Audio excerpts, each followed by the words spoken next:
Rey de Oro. El legado de Mansa Musa. Imagina un mundo donde el oro no es un lujo, sino una roca común. Estamos en 1312, en el corazón del Imperio de Mali. Mientras Europa se desangra en guerras y pestes, un hombre se sienta en un trono que controla el suministro mundial de oro. Pero Mansa Musa no llegó al poder por sangre, sino por un misterio. Su predecesor, Abu Bakr II, zarpó con 2000 barcos hacia el fin del Océano Atlántico para nunca volver. Musa hereda no solo un reino, sino una red de comercio de sal y oro que lo hace más rico que Augusto César y los Rockefellers combinados. El Imperio de Mali, en 1312, no era una tierra baldía, era el granero de África. Mientras en París la gente vivía en calles estrechas y lodosas, en la capital de Niani, la vida giraba en torno al río Níger, la gran autopista de agua. Los ciudadanos comunes vestían algodones ligeros teñidos de índigo profundo. La dieta consistía en mijo, arroz africano y pescado fresco del río. Pero el verdadero poder estaba bajo sus pies. El imperio no minaba el oro como lo conocemos. El oro aparecía tras las lluvias, pepitas puras que los aldeanos recogían y entregaban como tributo. No era solo riqueza, era un regalo divino. La sociedad era una red compleja. Estaban los griots, los historiadores orales que guardaban cada secreto, los guerreros con escudos de piel de antílope y los mercaderes que cruzaban el desierto. Musa no solo era un rey, era el sol en el centro de este sistema solar de abundancia. Organizar la peregrinación de Musa fue la mayor hazaña logística de la Edad Media. No era una caravana, era una capital en movimiento que se extendía hasta donde alcanzaba la vista. ¿Cómo sobreviven 60.000 personas en el Sahara?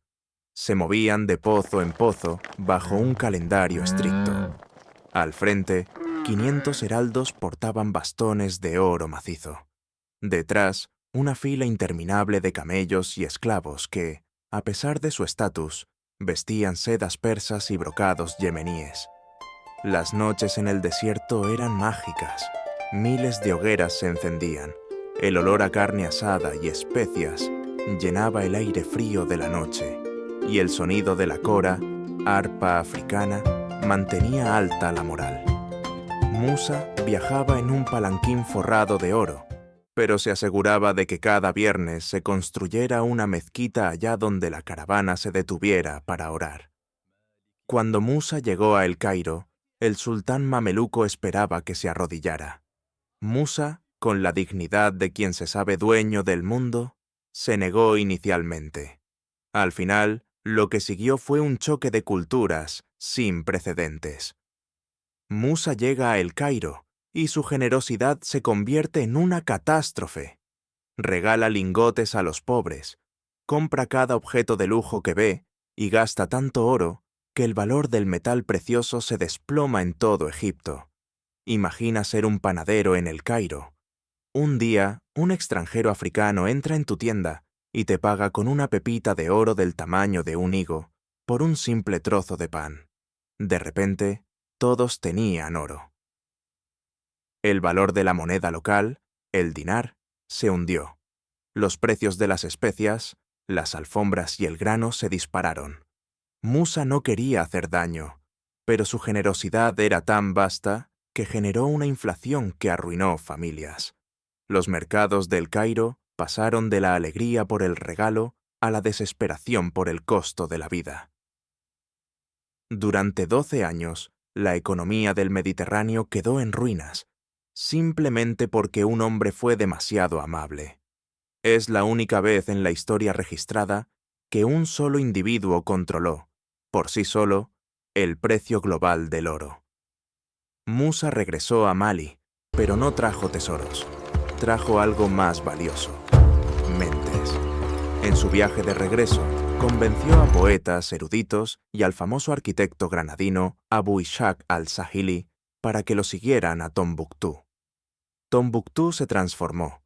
Las calles ya no solo olían a sal, sino a tinta y pergamino. Se fundaron bibliotecas donde los libros se valoraban más que el oro. Un estudiante en la Universidad de Sankore vivía una vida de disciplina, estudiando derecho, astronomía y medicina. Se dice que el comercio de libros era el más lucrativo del imperio. Musa logró lo imposible, que el mundo entero pusiera sus ojos en África como el faro del saber, mientras Europa aún luchaba por salir de la oscuridad. Pero ningún imperio es eterno, ni siquiera uno construido sobre oro sólido.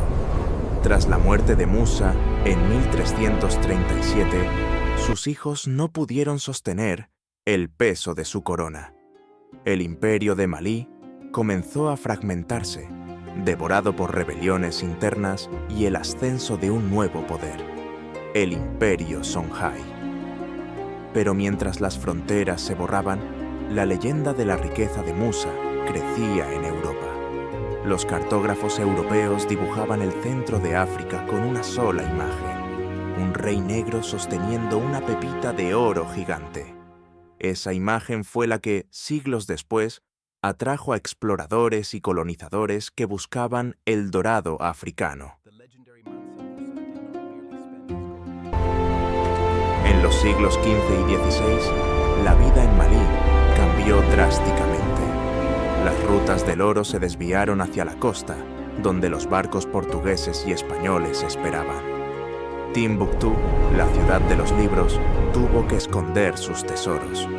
Los sabios enterraron miles de manuscritos en el desierto o los ocultaron en paredes de barro para protegerlos de los invasores. La dieta y el comercio se volvieron más austeros. El oro ya no fluía por las calles, sino que se convertía en el botín de imperios lejanos.